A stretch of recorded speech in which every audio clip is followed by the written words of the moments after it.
What's up, YouTube? This is Howard Talks. Like and subscribe to my channel. What's up, y'all? So I wanted to talk about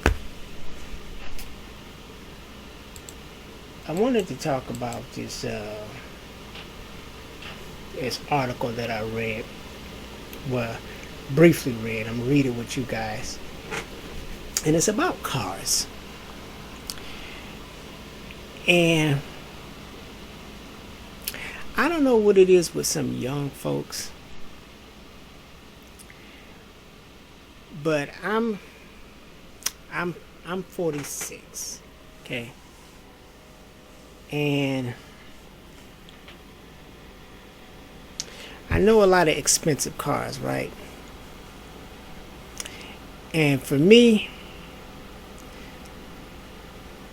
expensive cars come with a price tag unseen, but people who are familiar with expensive cars see price tags or see the unknown price tags that also come with these high cars.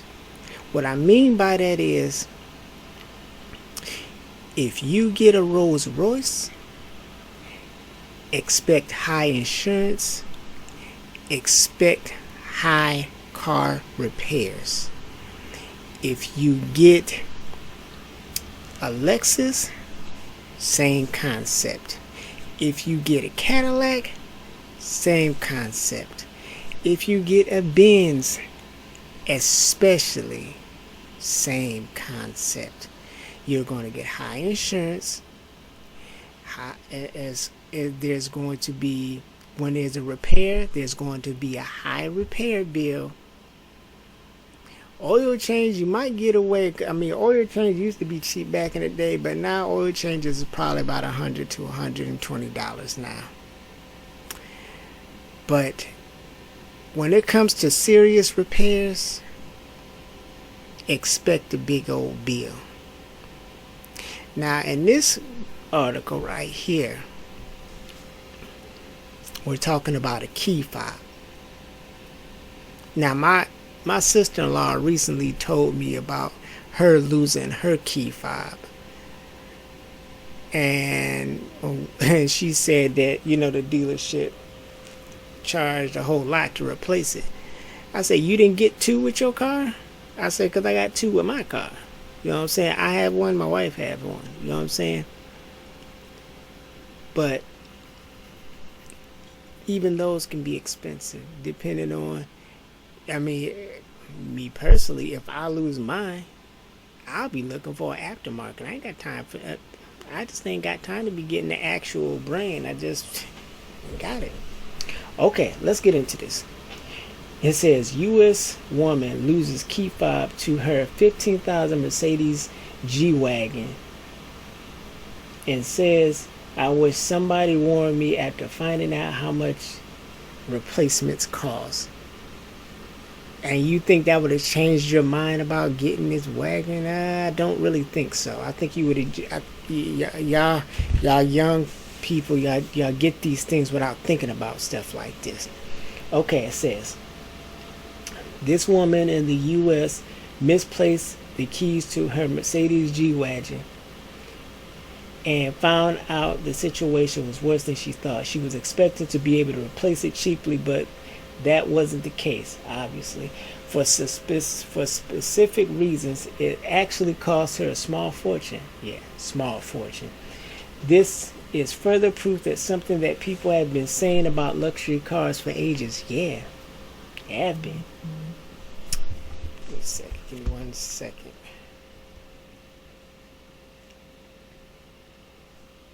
Okay, let's continue.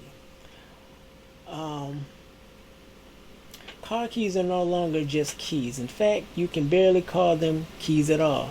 Some cars are doing away without keys that have become either optional or completely absent because you can use your car keys to unlock the car via app. Almost no new car requires a traditional key to start. The key is basically a key fob that's packed with technology. You can Use it to unlock the doors, obviously, depending on the car. You can also start the engine, turn on the AC, or open the sunroof. That's why these keys are sometimes expensive. And this G-Wagen owner found out the hard way.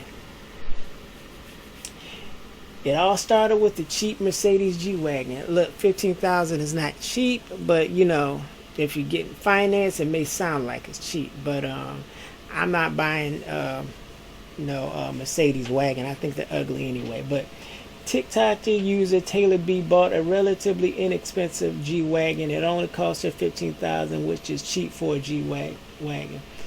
But that's the problem, because the mantra is always valid. If you can't afford maintenance and fuel, you can't afford the car. That's one of the things that I've been saying for the longest time. I'm like, I am not going to go and buy a Mercedes or buy a Rolls Royce. If I do, I live in that Rolls Royce, because I done spent my whole life savings on this Rolls Royce. I'm in it. Most people who have Rolls Royces and expensive cars is because they can afford to keep up with the maintenance. They can afford to put the gas in these things and stuff like that. That's and that's why a lot of these luxury cars is only driven probably on the weekend or probably on a specific day. They're not driven every day.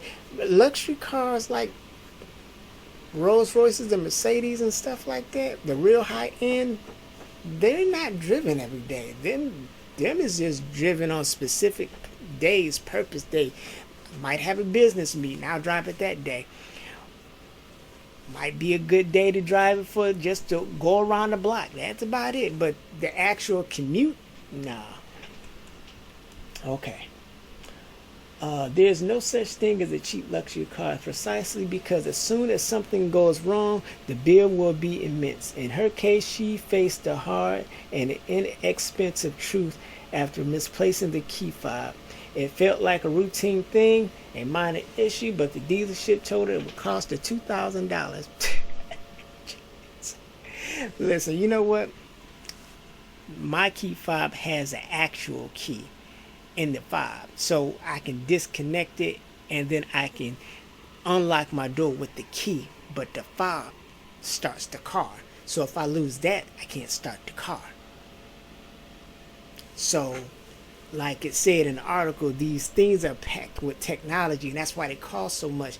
But a Mercedes one, I was like, if I only get one, no, you might as well just try to find me and get me two of them or whatever. So one can be at the house, one can be with me. So that way, if I just so happen to, see, here's another thing with these things. If you lock your keys in a car, you can just press the button on the handle and it will unlock the door, versus you having to go all the way back to the house and get the other one to unlock the door. That's one of the good things about it.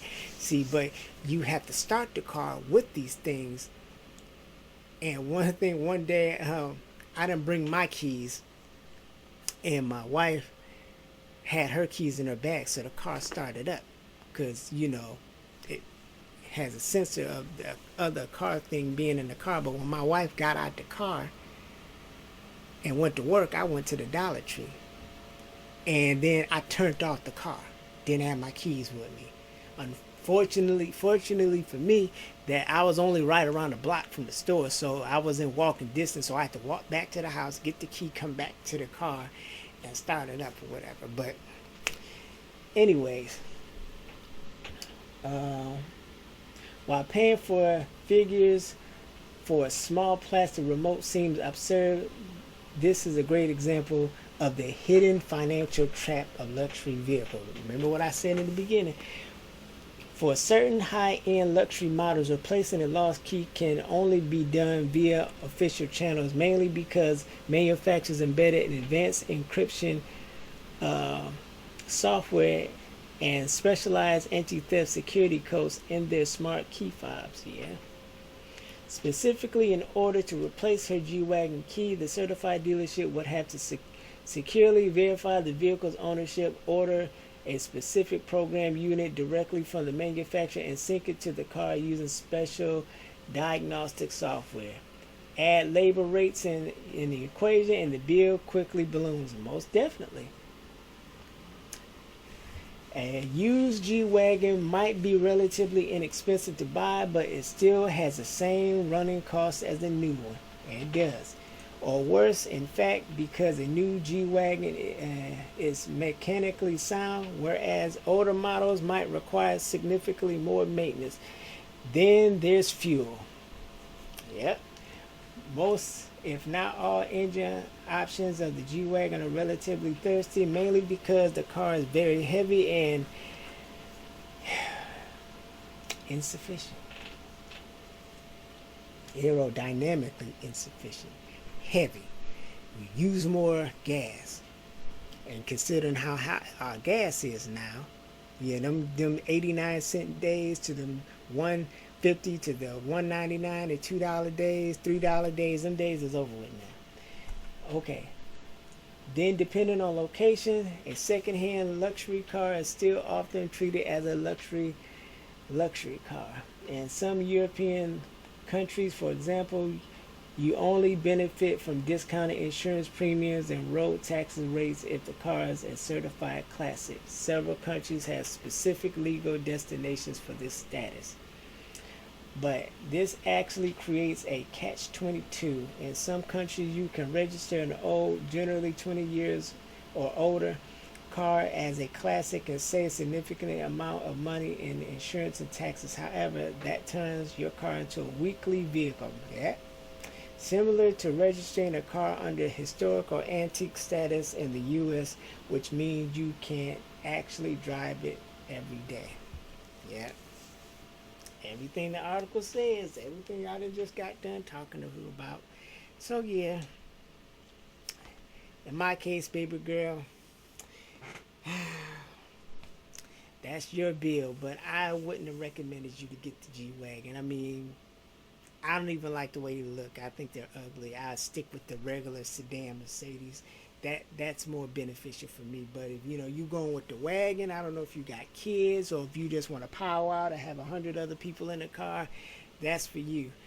But yeah, life lesson for you. I wouldn't recommend the G-Wagen. I think you should have just went with the if you want to go with the sedan, that probably wouldn't have been my best bet. You don't need all those people in the car, and if you ain't got no kids, you just go ahead and get the sedan. You'd be better off. But next time, better ask for 2 key fobs, cause yeah. But y'all tell me what y'all think. Like and subscribe to the channel. I'll put the article description in the description, and I'm gonna also put her video, TikTok video, in the description as well. She could tell you all about it, but yeah, I wouldn't recommend it. I don't like the cars ugly, but to each of his own. Y'all do what y'all want to do. This is how it talks. Like, subscribe to the channel, and I'm out.